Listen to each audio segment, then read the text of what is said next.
now, on qualifiers, I'm going to review the latest Front Bottoms album, Going Grey, and I just thought I would say at the beginning of the review that this is a big sound change for the Front Bottoms.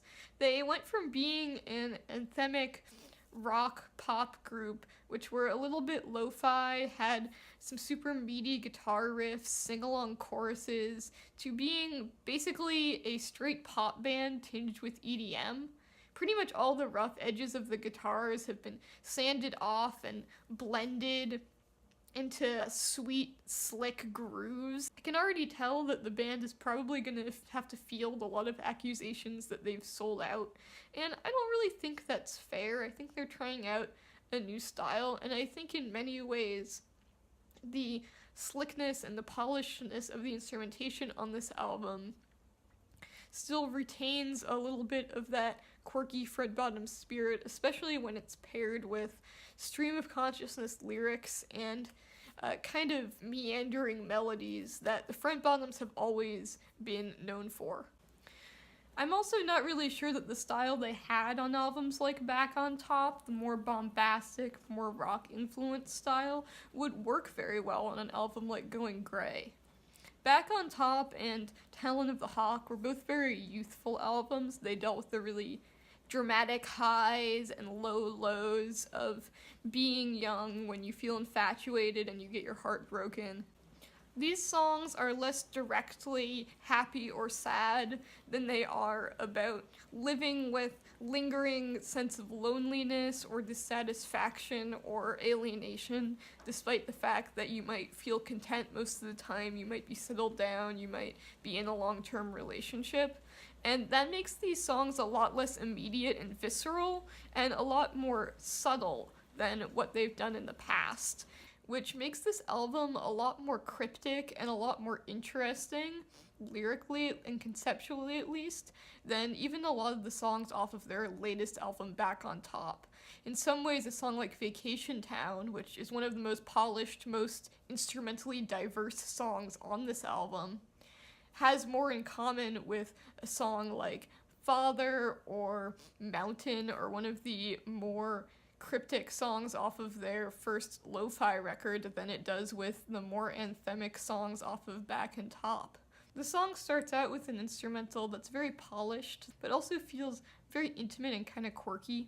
It starts out with these percussive guitar chords that are amplified, so you can really hear the scratchiness of them. It sounds close, and it's matched by this slow, almost kind of relaxed and slapdash echoing drum beat.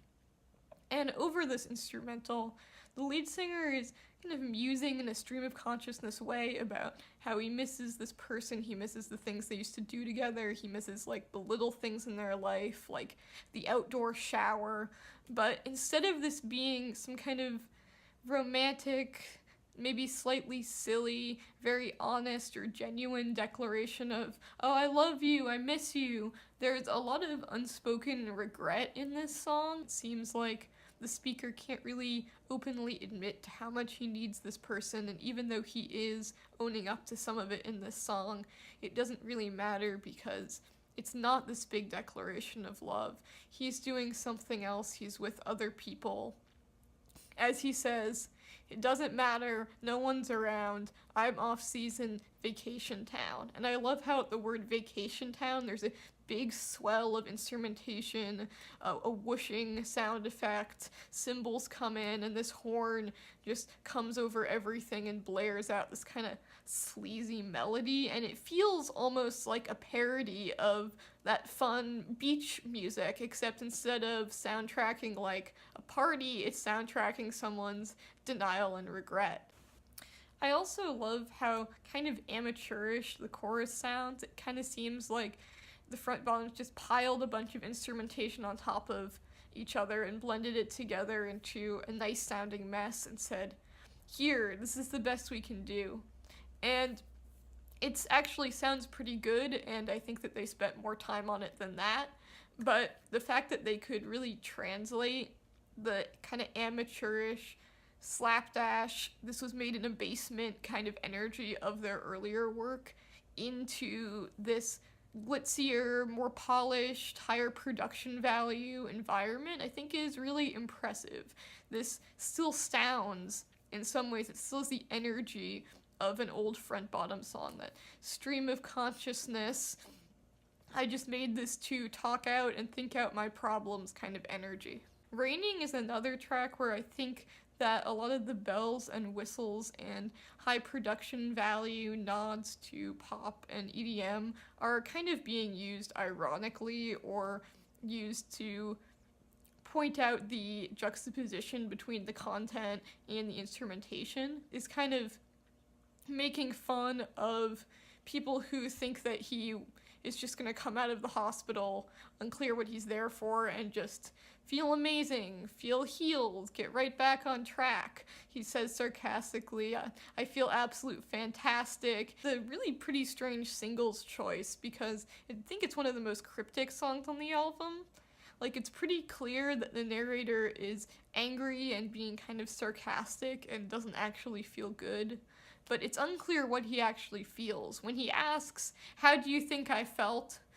it's a legitimate question because the listener doesn't really know. There's not a lot communicated about the situation, and the instrumentation is so relentlessly bright and sunny that you don't really get very many glimpses of the actual darkness that's being spoken about in the song. It's almost like this narrator is too good at denial. I almost wonder if, when he says, "How do you think that felt?"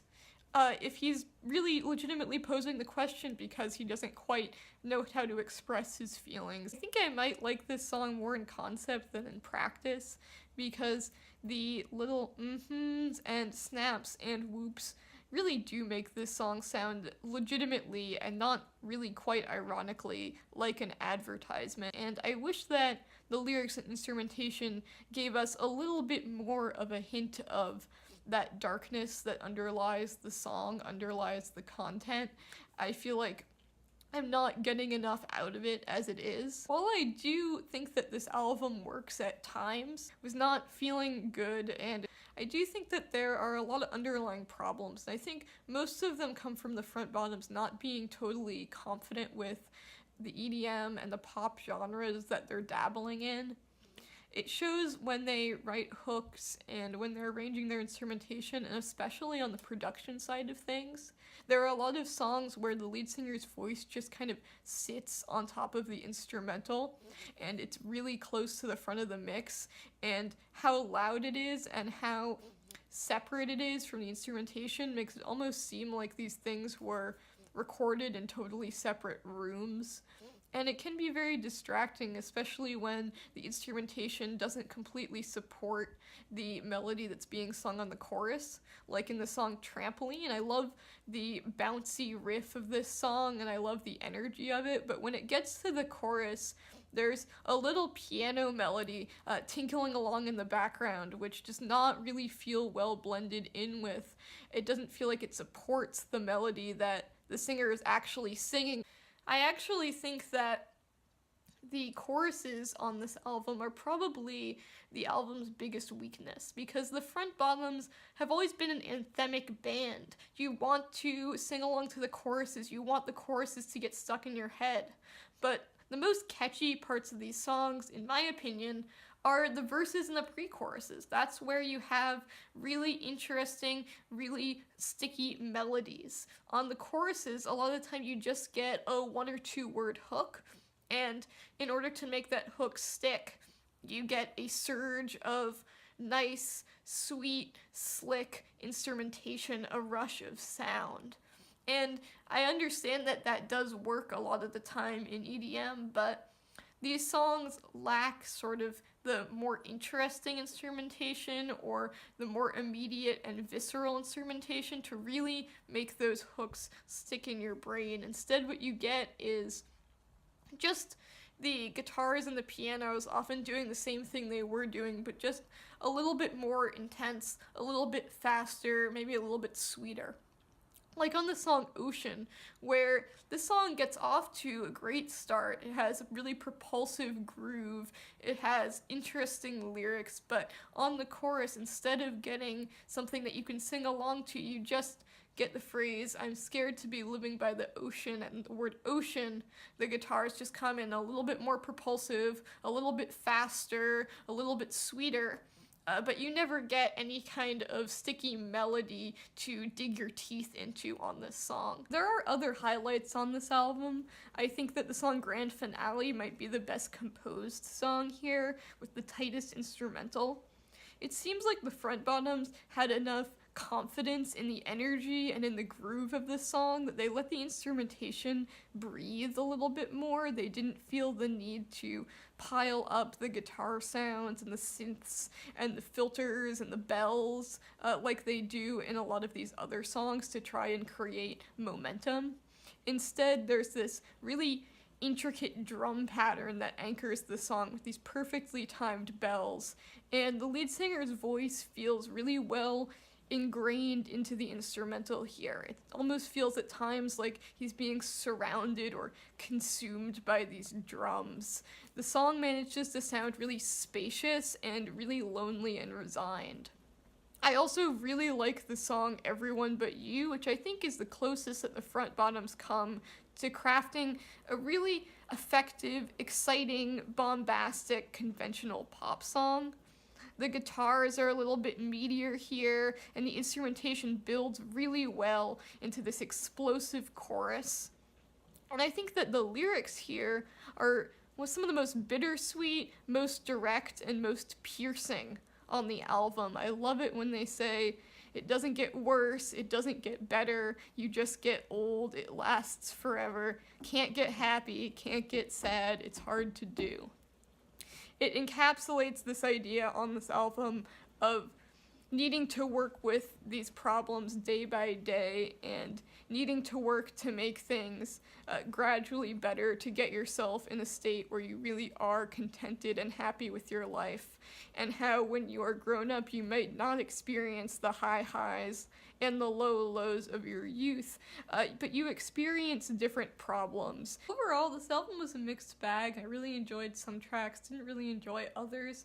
I am really into about half of the songs on this album, which would seem to justify giving it a 5, but I feel like I enjoy it more than that score would imply, so I'm thinking maybe a strong 6 out of 10 on this one, and I wouldn't mind the front bottoms going in this direction in the future, although I'm sure a lot of longtime fans will disagree with me. I think that with a little bit more work, they will be able to refine this sound to make all of these songs satisfying and complex as some of the best ones off of this project.